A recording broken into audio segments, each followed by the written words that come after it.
Hi friends, இன்றைக்கி Sunday vlog தான் நான் ஷேர் பண்ணியிருக்கிறேன். அன்றைக்கி காலையிலேருந்து மதியம் வரைக்கும் என்னோடய வேலைகள் எல்லாம் எப்படி போயிட்டு இருந்தது அப்படிங்கிறது இந்த வீடியோவில் நான் ஷேர் பண்ணியிருக்கேன். எனக்கு பார்த்திங்கன்னா சண்டே மட்டும்தாங்க கொஞ்சம் வேலை அதிகமாக இருக்கிற மாதிரி இருக்கும். சண்டே ஏன் வருதுங்கிறது மாதிரி தான் எனக்கு தோணுது. சில பேர் சண்டே எப்போ வரும்னு சொல்லிட்டு எதிர்பார்த்துட்ருப்பாங்க. அன்றைக்கி தான் கொஞ்சம் லேட்டாக எழுந்திருக்கலாம், கொஞ்சம் ஃப்ரீயாக ரிலாக்ஸாக இருக்கலாம்னு நினைப்பாங்க. ஆனால் எனக்கு அப்படி கிடையாது. ரொம்ப வேலையாக தான் அன்றைக்கி இருக்குது. வீக்டேஸில் பார்த்திங்கன்னா காலையில் சமையல் பண்ணேன்னா அதோட சரியாக போச்சு. அதுக்கப்புறம் ஈவினிங் இல்லாட்டினா நைட்டு தான் கிச்சனில் எனக்கு வேலைகள் இருக்கும்.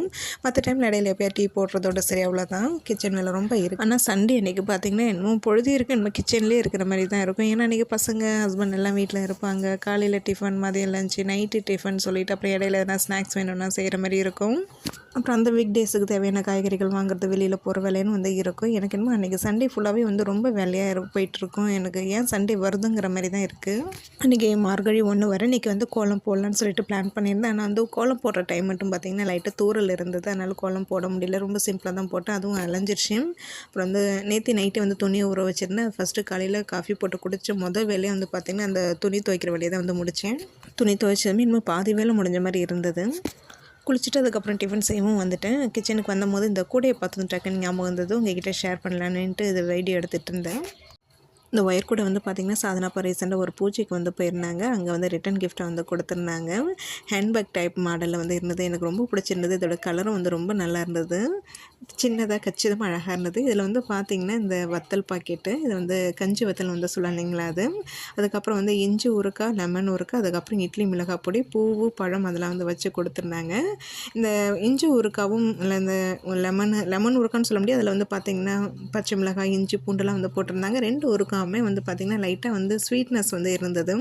இட்லி மிளகா பொடி வேறு லெவலில் இருந்ததுங்க. டேஸ்ட் ரொம்ப ரொம்ப நல்லா இருந்தது. இது எல்லாமே பார்த்திங்கன்னா இந்த ஒயர் கூடையில் வச்சு தான் ரிட்டன் கிஃப்ட்டை கொடுத்துருந்தாங்க. எனக்கு ரொம்ப பிடிச்சிருந்தது. அந்த கூடையில் தான் இப்போ நான் டெய்லி டிஃபன் எடுத்துகிட்டு போகிறேன் ஹரி கிளாஸ் போகிறதுக்கு. பெரும்பாலும் சண்டே அன்றைக்கி மார்னிங் டிஃபன் ஒன்று வெண்பொங்கலாக இருக்கும், அப்படி இல்லைன்னா பூரியாக இருக்கும். ஆனால் இதில் வீக் டேஸில் செஞ்சோம்னா காலையில் அவசர அவசரமாக சாப்பிட்டு போக முடியாது. அப்படியே சாப்பிட்டு போனாலும் கொஞ்சம் மதன்ட்டு இருக்கும் இல்லைங்களா. அதனால் அது சண்டே அன்றைக்கி நான் செய்வேன். அதில் என்ன லீவ் நாளில் செய்வேன். ஆனால் நான் இன்றைக்கி தோசையோடு விட்டுட்டேன். கொஞ்சம் வெளியில் போகிற வேலைலாம் இருக்குது. ரொம்ப சிம்பிளாக டிஃபன் வேலையை முடிச்சிக்கலான்னு சொல்லிட்டு தோசை ஊற்றிட்டு அதுக்கு இந்த குழம்பு மிளகாய் பொடி கூட பார்த்திங்கன்னா பூண்டு தட்டி போட்டு நம்ம ஒரு மிளகாய் பொடி பண்ணுவோம் இல்லைங்களா, அதை தான் பண்ணியிருந்தேன். அதை நான் நேற்று ஷார்ட்ஸ் வீடியோவில் சொல்லியிருந்தேன். ஒரு சிஸ்டர் அதை எப்படி செய்யணும்னு சொல்லி காமிங்கன்னு சொல்லி கேட்டிருந்தீங்க. கண்டிப்பாக அதை நெக்ஸ்ட் வீடியோவில் நான் ஷேர் பண்ணுறேன். டிஃபன் சாப்பிட்ட உடனே வெளியில் கிளம்பியாச்சு. ஃபஸ்ட்டு கோயிலுக்கு போயிட்டு விளக்கு போட்டுட்டு அதுக்கப்புறம் மார்க்கெட் போகணும். அப்புறம் வண்டி சரி பண்ணுற வேலை இருக்குது. இதெல்லாம் முடிச்சுட்டு தான் அதுக்கப்புறம் வீட்டுக்கு வரணும். கோயிலுக்கு கிளம்புற மாதிரி இருந்தோம்னா நம்ம வீட்டில் வில்வ மரம் இருக்குது. அதனால் இப்போ சிவன் கோயிலுக்கு வரதுனால வில்வம் கொஞ்சம் பறித்து எடுத்துகிட்டு வந்திருந்தோம். ஒவ்வொரு ஞாயிற்றுக்கிழமையும் நவகிரகங்களுக்கு 27 தீபம், அதுக்கப்புறம் பைரவருக்கு, விநாயகருக்கு, துர்க்கை அம்மனுக்குன்னு சொல்லிட்டு எல்லா சன்னதிகளுக்கும் விளக்கு போடுவோம். நவகிரகங்கள் தீபம் பரிகாரத்துக்கு பண்ணுறது. கோயிலுக்கு விளக்கு போட வந்தாலும் எப்போதுமே வெற்றி குட்டி தனியாக நான் ஒரு தீபம் போடுவேன்னு சொல்லி அவன் தனியாக ஏற்றிடுவான். அதுக்கப்புறம் பார்த்திங்கன்னா ஒவ்வொரு சன்னதிக்கும் அவன் தான் விளக்கில் எண்ணெய் ஊற்றுறது, திரி வைக்கிறதுன்னு சொல்லிட்டு கொஞ்சம் பரப்பரம் தான் இருப்பான். கொஞ்சம் இன்ட்ரெஸ்ட்டோடு செய்வான் அவன். போதும்.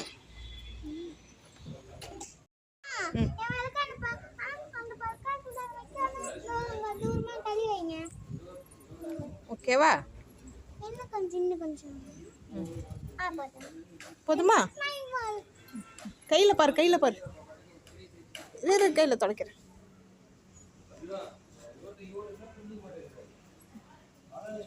கை கழுவிக்காங்க போய் அந்த பைப்பில். கோவிலுக்கு போய்ட்டு வர வழியில் என்னோடய ஃப்ரெண்டு வீடு இருக்குதுங்க. அங்கே தான் வந்திருந்தேன். ஏன்னா நேற்று அவங்க கோவலம் போவேன் சண்டே அன்றைக்கி மீன் வாங்குறதுக்கு அப்படின்னு சொல்லியிருந்தாங்க. சரி போனீங்கன்னா எனக்கும் சேர்த்து வாங்கிட்டு வாங்கன்னு சொல்லியிருந்தேன். அங்கே நான் நினச்ச மீன் கிடைக்கல. அப்புறம் இறால் தான் இருந்தது, குட்டி குட்டி இறால் இருந்தது. அதுவும் வாங்கிட்டு வந்திருந்தாங்க. அப்புறம் இன்னொரு ஃப்ரெண்டுக்கு நண்டு வாங்கிட்டு வந்திருந்தாங்க. அப்புறம் அவங்களுக்கு மீன் வாங்கியிருந்தாங்க. நண்டு பார்த்திங்கன்னா உயிரோடு தான் இருந்தது. இறாலும் மீன் எல்லாமே ஃப்ரெஷ்ஷாக தான் இருக்கும். கோவளம் போனோம்னா எப்போதுமே நல்லா ஃப்ரெஷ்ஷாக கிடைக்கும். அப்போ தான் போட்டு இறங்கும். காலை டைமில் போனோம்னா நல்லா கொஞ்சம் சீப்பாகவும் இருக்கும். அதனால் அங்கே வாங்கிட்டு வர்றது. நான் என்னால் போக முடியல. இவங்க என்னோடய ஃப்ரெண்டு போகிறேன்னு சொன்னதுனால சரி எனக்கு வாங்கிட்டு வந்துருங்கன்னு சொன்னேன். அப்புறம் அவங்களும் வாங்கிட்டு வந்திருந்தாங்க. அங்கேருந்து கிளம்பி அதுக்கப்புறமா சாதனாப்போட வண்டி சீட்டு கவர் மாற்றணும்னு சொல்லிட்டு இவங்க வந்திருந்தாங்க. இங்கே பார்த்திங்கன்னா ஒரு 1 hour கிட்ட ஆயிடுச்சு. வர வழியில் பார்த்திங்கன்னா ரிலையன்ஸ் போயிருந்தோம். அங்கே காய் அந்தளவுக்கு வரல, ஃப்ரெஷ்ஷாக இல்லை. சரி இங்கே அதுக்கப்புறமா போகும்போது வாங்கிக்கலாம் அப்படின்னு சொல்லிட்டு பிளான் பண்ணியிருந்தோம். ஆனால் இங்கே டைம் ஆனதுனால ஆனால் காய்கறிகள் மட்டும் தான் எதுவுமே வாங்குறதுக்கு இல்லை. சரி அது ஈவினிங்காக பார்த்துக்கலான்ட்டு விட்டாச்சு. வண்டிக்கு சீட் கவர் போட்டுட்டு வரும்போது வந்து பார்த்திங்கன்னா இந்த முடக்கத்தான் கீரையும் அதுக்கப்புறம் வந்து அரைக்கீரையும் வந்து கிடச்சிது. கீரை வாங்கி வந்து ரொம்ப நாள் ஆன மாதிரி இருக்குது. இந்த மழையில் நான் ரொம்ப வந்து வாங்கலை.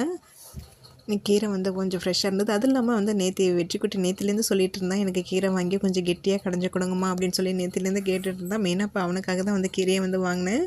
முடக்கத்தான் கீரை எப்போ எங்கே கிடச்சாலுமே நான் வாங்கிடுறது. இங்கெல்லாம் வந்து காசு கொடுத்து தான் வாங்கணும். அந்த கட்டு ₹20. கீரை ரேட் அதிகமாகிடுச்சு, ₹30 வந்து சொல்லிட்டாங்க. அப்புறம் வரும்போது தேங்காய் வாங்கிட்டு வந்துட்டோம். மற்றபடி காய் எதுவுமே வந்து வாங்கலை. வந்ததுமே வந்து பார்த்திங்கன்னா சமையல் வேலையை ஸ்டார்ட் பண்ணிவிட்டேன். ஏன்னா வீட்டுக்கு வரவே 12 மணிக்கு மேலே ஆகிடுச்சு. நான் வந்து நான்வெஜ் வாங்கிட்டு வந்தாலே அன்றைக்கி வந்து சமையல் வந்து கொஞ்சம் சீக்கிரமாக வந்து செஞ்சுருவேன். ஏன்னா வந்து அன்றைக்கி மட்டும்தான் கொஞ்சம் சீக்கிரமாக நம்மளுக்கு பசி எடுக்கும் இல்லைங்களா. அதனாலவே வந்து உடனே சமையல் வேலையை ஸ்டார்ட் பண்ணிவிட்டேன். நாள் வந்து கொஞ்சம் பொடியாக தான் இருந்தது. நல்லா ஃப்ரெஷ்ஷாக இருந்ததுனால பரவாயில்ல, சின்னதாக இருந்தாலும் பரவாயில்ல வாங்கிட்டு வாங்கன்னு வந்து சொல்லிவிட்டு ₹100 வாங்கிட்டு வந்திருந்தாங்க. ஆனால் அது வந்து ஃப்ரெஷ்ஷாக இருக்கிறதுனால வந்து அப்படியே வந்து உரிக்க முடியல. எப்போதுமே இந்த இறால், நண்டு, அதுக்கப்புறம் கணவாய் மீன்லாம் வாங்கிட்டு வந்தேன்னா எங்கள் சாதனா தான் இப்போ வந்து அவள் க்ளீன் பண்ணுறா. அவளுக்கு அதில் கொஞ்சம் இன்ட்ரெஸ்ட்டு. அவள் வந்து க்ளீன் பண்ணி தரேன்னு சொல்லிட்டா.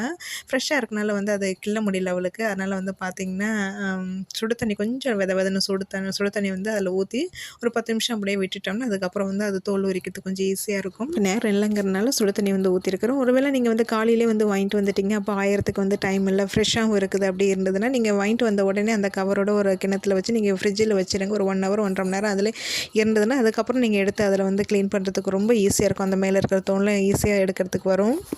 ₹100 பொடி அரை கொஞ்சம் நிறையா தான் வந்து கொடுத்துருந்தாங்க. இவ்வளோக்கும் சாதனா ஒரு ஆளால் வந்து க்ளீன் பண்ண முடியாது.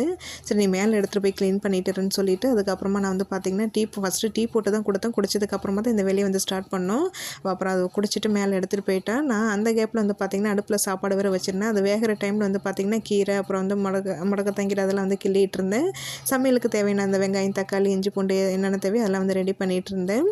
அதுக்கப்புறமா சாதத்தை வடித்து விட்டுட்டு அதுக்கப்புறம் மேலே வந்து போனேன். ஒரு டைம் வந்து பார்த்திங்கன்னா கீரை வாங்கும்போது அதில் வந்து அட்டைப்பூச்சி இருந்ததுங்க. அதனால் வந்து கீரை வாங்கிட்டு வந்தால் நான் ஒரு ஆள் மட்டும் தான் வந்து க்ளீன் பண்ணுறது. வேறு யாருமே க்ளீன் பண்ண சொல்கிறது இல்லை. நான் பார்த்து கொஞ்சம் பொறுமையாக தான் வந்து க்ளீன் பண்ணுவேன். பாப்பா அதுக்கப்புறம் சாதனாப்பாலாம் வந்து பார்த்திங்கன்னா கொஞ்சம் அவசரமாக கிள்ளி போட்டுறாங்க. அதனால் வந்து கீரை யாருமே வந்து இப்போ நான் க்ளீன் பண்ண விடுறதில்ல. நான் ஒரு ஆள் தான் வந்து பண்ணுறது. சமையலுக்கு தேவையானது எல்லாமே ரெடி பண்ணுறதுக்குள்ளே சாதமும் வந்து வடிச்சிருந்தது. அதுவும் வடித்து விட்டுட்டு நான் அதுக்கப்புறமா அந்த கீரை எடுத்துகிட்டு நானும் மேலே வந்துட்டு அதுக்குள்ளே சாதனை வந்து பார்த்திங்கன்னா அந்த இறால் வந்து பாதி வந்து க்ளீன் பண்ணி வச்சுருந்தேன். சரி மேலே வந்து கீரை அலசி வச்சுட்டு கடுவே நாமளும் இவ்வளோ கொஞ்சம் ஹெல்ப் பண்ணி ஒரு ரெடியாக கீழே எடுத்துகிட்டு போயிட்டு சமையல் வேலையை ஸ்டார்ட் பண்ணலான்னு சொல்லிட்டு நான் வந்துட்டேன். சாதனாவுக்கு வந்து மீன் மட்டும்தாங்க அவ்வளோவா விரும்ப மாட்டேங்கிறேன். அதுக்கப்புறம் இந்த இறால், நண்டுன்னா வந்து ரொம்ப பிடிக்குது. இப்போ ரொம்ப நான் சிக்கன் கொடுக்குறதுல கிட்டத்தட்ட சிக்கன் எடுத்து ஒரு 3 வாரத்துக்கு மேலே ஆகுது. நிறைய ஃப்ரெண்ட்ஸ் வேறு சொல்லியிருந்தீங்க சாதனாவுக்கு வந்து சிக்கன் ரொம்ப கொடுக்காதீங்கன்னு. நானும் ரொம்ப கொடுக்கறது இல்லை இப்போதைக்கு. கொஞ்சம் கம்மி பண்ணிட்டு வந்துட்டுருக்கேன். அதுக்கு முன்னாடி அடிக்கடி சிக்கன் எடுத்துகிட்டு தான் இருந்தேன். ஏன்னா அது கொஞ்சம் விலை கம்மி இல்லைங்களா மற்றது வாங்கும்போது. அதனாலவே அடிக்கடி எடுத்துகிட்டு இருந்தேன். இப்போ கொஞ்சம் அவாய்ட் பண்ணிட்டு தான் இருக்கேன். சாதனாவும் வந்து இப்போ ரொம்ப சிக்கன் வாங்க வேண்டாமா அப்படின்னு சொல்லிட்டு அவளுக்கு வந்து இப்போ விருப்பம் இல்லை. பார்த்திங்கன்னா காலையில் ஏஞ்சல்லேருந்து சமையல் பண்ணி முடிகிற வரைக்கும் கூட கொஞ்சம் நேரம் கூட ரெஸ்ட்டே இல்லைங்க. வேலையாக தான் இருக்குது. அது இல்லாமல் வெளியில் போயிட்டு வந்து அலைச்சல் வர கொஞ்சம் டயர்டாக தான் இருக்குது. எப்போடா இந்த சமையல் வேலையை முடிச்சுட்டு சாப்பிட்டு அப்புறம் அக்கடான்னு வந்து படுக்கிறதுன்ட்டு இருக்குது. அதனால் இந்த சண்டே வந்தாலே எனக்கு கொஞ்சம் வந்து கடுப்பாக இருக்குங்க. எப்போ ஏன்டா இந்த சண்டே வருதுங்கிற மாதிரி தான் இருக்கும். சில பேர் சண்டே அன்றைக்கி வந்து பார்த்திங்கன்னா நான்வெஜ்ஜே நிறைய வெரைட்டிஸ் வந்து செய்வாங்க. சண்டே மட்டும் இல்லாமல் யாராவது கெஸ்ட்டு வர அன்றைக்கும் கூட வந்து பார்த்திங்கன்னா நிறைய நான்வெஜ் ஐட்டம் வந்து செய்வாங்க இல்லைங்களா. அன்றைக்கி வந்து வேலையை சுலபமாக வந்து முடிக்கணும்னா நீங்கள் முதல் நாளோ இல்லை அந்த ஒரு 2-3 நாளைக்கு முன்னாடியே வந்து பார்த்திங்கன்னா அதுக்கு தேவையான ப்ரிப்ரேஷன் வேலைகள்லாம் கொஞ்சம் செஞ்சு வச்சுட்டிங்கன்னா உங்களுக்கு வந்து சமையல் வேலை செய்கிறது வந்து ரொம்ப ஈஸியாக இருக்கும். அதாவது இஞ்சி பூண்டு விழுது அரைச்சி வைக்கிறது, அதுக்கப்புறம் சின்ன வெங்காயம் பூண்டு உரித்து வைக்கிறது, தேங்காய் கீனி வைக்கிறது, அதுக்கப்புறம் மசாலா போடுற ஐட்டம் வந்து ரெடி பண்ணி வைக்கிறது, இதெல்லாம் வந்து கொஞ்சம் ப்ரிப்ரேஷன் பண்ணி வச்சுட்டிங்கன்னா உங்களுக்கு வேலை செய்கிற கஷ்டமே தெரியாது. டக்குன்னு எல்லா வேலையும் வந்து முடிச்சிடலாம். முடக்கத்தான் கீரை தோசைக்கு வந்து அரிசி, உளுந்து, அப்புறம் வெந்தயம் எல்லாமே ஒன்றாவே சேர்த்து ஊற வச்சுருக்கிறேன். அந்த கீரைக்கு வந்து பார்த்திங்கன்னா ஒரு அரைப்படிக்கு கொஞ்சம் கூட தான் வந்து அரிசி ஊற வச்சுருக்கிறேன். அது மாதிரி வந்து பார்த்திங்கன்னா நைட்டு தான் வந்து அரைப்பேன். இதெல்லாம் க்ளீன் பண்ணிவிட்டு வந்ததுக்கப்புறமா வந்து இப்போ கீரைக்கு வந்து புளி போட்டு தான் வந்து கடை போகிறேன். அதில் தான் வந்து பார்த்திங்கன்னா கொஞ்சமாக ஒரு சின்ன லெமன் சைஸ் அளவு வந்து புளி வந்து தண்ணியில் போட்டு நல்லா கொதிக்க வச்சதுக்கப்புறமா நல்லா க்ளீன் பண்ணி வச்சுருக்கிற கீரை அதில் சேர்த்துருக்கிறேன். கீரை நல்லா வந்து வெந்து வரணும். இன்னொரு அடுப்பில் வந்து பார்த்திங்கன்னா முட்டையை வந்து வேக வச்சுருக்கிறேன். சாதனாப்பாக்கு வந்து முட்டை வறுவல் வந்து பண்ணணும். ஹாலில் தான் உட்காந்து பார்த்திங்கன்னா இந்த கீரை க்ளீன் பண்ணுறது, வெங்காயம் தக்காளி இதெல்லாம் இங்கே தான் வந்து பண்ணினேன். டைம் ஆனதுனால மேலே அப்படியே போட்டுட்டு மேலே போய் இறால் க்ளீன் பண்ண போயிட்டேன். இப்போ அடுப்பு வேலையை பார்த்துட்டே தான் வந்து மற்ற சின்ன சின்ன வேலைகள் வந்து கையிடவே வந்து செஞ்சிட்ருக்கிறேன். எனக்கு கிச்சன் வேலை முடிகிறதோட கையோட மற்ற வேலைகளை வந்து ஈஸியாக வந்து முடிச்சிடுவேன். மேக்ஸிமம் என்னோடய வேலைகள் எல்லாமே இப்படி தான் இருக்கும். இன்றைக்கி இறால் தொக்குக்கு வந்து பார்த்திங்கன்னா இஞ்சி பூண்டு வந்து நான் கொஞ்சம் துருவிட்டு தான் வந்து சேர்க்க போகிறேன். இஞ்சி பூண்டு விழுதா சேர்க்கறதுக்கு பதில் இந்தமாரி வந்து செஞ்சு பாருங்கள், ரொம்ப நல்லாயிருக்கும். இந்த கீரையும் முட்டையும் வெந்துட்டுருக்கிற கேப்பில் தான் வந்து பார்த்திங்கன்னா இந்த சும்மா கழுவி வைக்கிற பாத்திரம்லாம் அப்படி அப்படியே கழுவி வச்சுருவேன். மற்றபடி வந்து பாத்திரம் கொஞ்சம் சிங்கில் அதிகமாக சேர ஆரம்பிச்சிச்சு. ஏன்னா காலையில் சாப்பிட்டு கைடவே எந்த பாத்திரம் விளக்கல அப்படி அப்படியே வந்து போட்டுட்டு போயிட்டு அப்புறம் வந்து டீ போட்டது அப்படின்னு சொல்லிட்டு பாத்திரம் கொஞ்சம் சேர்ந்துச்சு. சிங்கில் பாத்திரம் கடந்தாலே எனக்கு கொஞ்சம் டென்ஷனாக இருக்கும். அதனால் வந்து சமையல் செஞ்சுக்கிட்டு கொஞ்சம் முடிஞ்ச அளவுக்கு சிற பாத்திரத்தை வந்து விளக்கி வச்சுருவேன். இப்போ விளக்காமல் விட்டுட்டேன் வந்து பார்த்திங்கன்னா சமையல் முடிஞ்சதுக்கப்புறம் கொஞ்சம் பாத்திரம் சேரும். அதுக்கப்புறம் சாப்பிட்ட பாத்திரம் சொல்லிவிட்டு வந்து இன்னும் நிறைய பாத்திரம் சேர ஆரம்பிச்சிடும். இப்போ நம்மளுக்கே பார்க்க ரொம்ப மலைப்பாக இருக்கும், டென்ஷனாக வந்து இருக்கும். அதுக்கு தான் வந்து கொஞ்சம் சேர பாத்திரம் விளக்கிட்டிங்கன்னா உங்களுக்கு சிங்கில் ரொம்ப பாத்திரம் சேராமல் இருக்காது. நம்மளுக்கு சமையல் வேலை செய்யும் போது அந்த வேலையும் வந்து முடிஞ்சிடும் இல்லைங்களா, அதனால தான் அப்படி செய்கிறது. கீரையும் வந்து வெந்துருச்சு, அது தண்ணி வடிகட்டி வச்சுருக்கிறேன். இப்போ இதில் வந்து பார்த்திங்கன்னா வடகம், காஞ்ச மிளகாய், வெங்காயம் இதெல்லாம் சேர்த்து நல்லா வந்து வதக்கிட்டு அந்த கீரை கூடயே வந்து சேர்த்துருக்கிறேன்.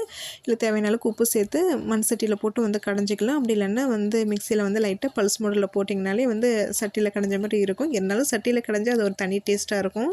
எனக்கு அது நேரம் இல்லைங்கிறனால இப்போ நான் மிக்சியில் தான் லைட்டாக பல்ஸில் போட்டு எடுத்துக்க போகிறேன். இப்போ அதே வானலில் வந்து லைட்டாக கழுவிட்டு இப்போ இறால் தொக்குக்கும் வந்து ரெடி பண்ணிகிட்ருக்கேன். சோம்பு போட்டு தாளிச்சிட்டு அதுக்கப்புறம் அந்த வெங்காயம் போட்டு நல்லா பொன்னிறமாக வதங்கினதுக்கப்புறமா அந்த துருவி வச்சுருக்கிற இஞ்சி பூண்டு விழுது தக்காளிலாம் சேர்த்து நல்லா கரையிற அளவுக்கு நல்லா வதக்கிட்டு அதில் வந்து பார்த்திங்கன்னா மிளகாய்த்தூள், அதுக்கப்புறம் மஞ்சள் தூள், குழம்பு மிளகாய்த்தூள் தான் சேர்த்துருக்குறேன். கலருக்காக காஷ்மீரி மிளகாய்த்தூளும் அதுக்கப்புறம் சிக்கன் மசாலா தூள் வந்து சேர்த்துருக்குறேன். கரம் மசாலா இருந்தால் சேர்த்துக்கலாம், நினைக்க அது இல்லைங்கிறனால சிக்கன் மசாலா தான் வந்து சேர்த்துருக்குறேன். சேர்த்துட்டு இது லைட்டாக வந்து வதக்கணும். இது வதக்கும் போது கொஞ்சம் ட்ரையாக இருக்கும், அடி பிடிக்கிற மாரி இருக்கும். அதனால் வந்து கொஞ்சம் கொஞ்சமாக தண்ணி சேர்த்து இந்த மசாலா ஓரளவு லைட்டாக குக் ஆகிற அளவுக்கு லைட்டாக வந்து வதக்கிக்கணும். ஏன்னா இறால் வந்து சேர்த்து ரொம்ப நேரம் குக் பண்ணக்கூடாது. அதனால் ஃபஸ்ட்டு இந்த மசாலா தூள்லாம் சேர்த்ததுக்கப்புறமா ஓரளவு அந்த பச்சை வடை போனதுக்கப்புறமா கடைசியாக தான் வந்து நம்ம இறால் வந்து சேர்க்கணும். இறால் சேர்த்துட்டு தண்ணி சேர்க்க தேவையில்லை, இதில் வந்து நல்ல தண்ணி விடும். அந்த தண்ணியில் அந்த இறால் வெந்தாலே வந்து போதும். இது நான் லைட்டாக தொக்காக தான் வந்து பண்ணுறதுனால அதுக்கு தகுந்த மாதிரி நான் அதை ரெடி பண்ணி இறக்கி வச்சுட்டு போகிறேன். இறால் வந்துட்டு இருக்கிற கேப்பில் பார்த்திங்கன்னா சிங்கில் 1-2 பாத்திரம் அதையும் சேர்ந்துருந்தது, அதையும் கழுவி வச்சுட்டேன். அப்புறம் நேற்று ஒரு சிஸ்டர் கூட கமெண்ட் பண்ணியிருந்தாங்க, முட்டை வறுவல் ரெசிபி வந்து ஷேர் பண்ணுங்கன்னு சொல்லி கேட்டிருந்தீங்க. தோசைக்கல் வந்து பார்த்திங்கன்னா கொஞ்சமாக வந்து எண்ணெய் சேர்த்துருக்கேன். அதில் மஞ்சத்தூள், மிளகாய்த்தூள், அதுக்கப்புறம் வந்து தேவையான அளவுக்கு உப்பு சேர்த்துருக்குறேன். சேர்த்துட்டு லைட்டாக வந்து வதக்கினதுக்கப்புறமா நம்ம வேக வச்சுருக்கிற முட்டையை வந்து பாதியாக கட் பண்ணி இதில் வந்து சேர்த்துருக்குறேன். சேர்த்துட்டு இது நல்லா வந்து கொஞ்சம் வறுவல் மாதிரி எடுத்துக்க வேண்டியதான். நம்ம மீன் எப்படி வறுவல் பண்ணுவோமோ சேம் அதே மெத்தடு தான். இதில் வந்து பார்த்திங்கன்னா ஒவ்வொரு நாளைக்கு வந்து நான் மிளகுத்தூள் இருந்தால் அதையும் வந்து சேர்த்துப்பேன். இஞ்சி பூண்டு விழுது கூட வந்து நம்ம சேர்த்துக்கலாம். எல்லாமே நம்ம மசாலா சேர்க்குறதுல நம்மளோட விருப்பம்தான். இதுமாரி தோசைக்கல்ல கொஞ்சம் எண்ணெய் அதிகமாக சேர்த்து இதுமாரி வறுவல் பண்ணி எடுத்து நீங்கள் சாப்பிட்டு பார்த்திங்கன்னா ரொம்ப நல்லாயிருக்கும். இதுதான் வந்து நான் இதுமாரி வறுத்துட்டு முட்டை பிரியாணியில் வந்து சேர்த்துக்கிறது. வெற்றிக்குட்டி வந்து அந்தளவுக்கு இறால் விரும்ப மாட்டேன், அதனால் சாதனா அப்பாவுக்கும் வெற்றிக்கு மட்டும் தான் வந்து முட்டை வறுவல், எனக்கும் சாதனாக்கு மட்டும் தான் வந்து இறால். இங்கே கூறு கணக்கில் தான் வந்து கொடுப்பாங்க. 100 ரூபா கூறு தான் வந்து வாங்கிட்டு வர சொல்லியிருந்தேன். அதுவே பார்த்திங்கன்னா கொஞ்சம் நிறையா தான் இருந்தது. என்ன ஒன்று க்ளீன் பண்ணுறதுக்காக இந்த ஒரு மணி நேரத்துக்கு மேலே வந்து ஆகிடுச்சு. இறால் தொக்கம் வந்து இது நேற்று சண்டே ஷார்ட்ஸ் வீடியோவில் வந்து ஷேர் பண்ணியிருப்பேன். இந்த சண்டே லஞ்ச் வந்து பார்த்திங்கன்னா சாதம் வடித்து அரைக்கிற புளி போட்டு கடைஞ்சிருந்தேன், இறால் தொக்கு, முட்டை வறுவல், அவ்வளோதான். ரசம், தயிர் எதுவுமே வந்து பண்ணலை, ரொம்ப சிம்பிளாக வந்து விட்டுட்டேன். சாப்பிட்டுட்டு நல்லா ஒரு 1 ஹவர் கிட்ட ரெஸ்ட் எடுக்க போகிறாங்க. ஏன்னா காலையில் ஏஞ்சதுலேருந்து இப்போ வரைக்குமே வந்து ரெஸ்ட்டே இல்லாமல் வேலை போயிட்டு தான் இருந்தது. வெளியில் போயிட்டு வந்தது வேறு கொஞ்சம் டயர்டாக வந்து இருக்குது. சாப்பிட்டதுக்கப்புறமா நல்லா ஒரு 1 ஹவர் ரெஸ்ட் எடுக்க போகிறேன். அதுக்கப்புறம் வந்து பார்த்திங்கன்னா ஈவினிங் ஸ்நாக்ஸ், நைட்டு வேலைகள் வந்து போயிட்டு தான் இருந்தது. அதையும் வீடியோ எடுத்துகிட்டு இருந்தேன். அதை கண்டிப்பாக நாளைக்கு விலாகில் வந்து நான் ஷேர் பண்ணுறேன். கிச்சனில் சமைக்கும் போதே நான் வந்து ஓரளவு வந்து க்ளீன் பண்ணிகிட்டே இருக்கனால வந்து சமைச்ச மாரி வந்து தெரியாதுங்க, பார்க்க நீட்டாக இருக்கும். பார்த்திங்கன்னா அந்த வானலில் வந்து சாதனுக்கு சாதம் போட்டு பரட்டி கொடுக்கணும். அந்த தோசைக்கல் வந்து இப்போதைக்கு விளக்கல, அதை கடைசியாக விளக்கலன்ட்டு அப்படியே தூக்கி வச்சுட்டேன். இன்றைக்கி இந்த விலாகை நான் அதோட முடிச்சுக்கிறேன். கண்டிப்பாக உங்களுக்கு இந்த வீடியோ பிடிச்சிருக்கும்னு நினைக்கிறேன்.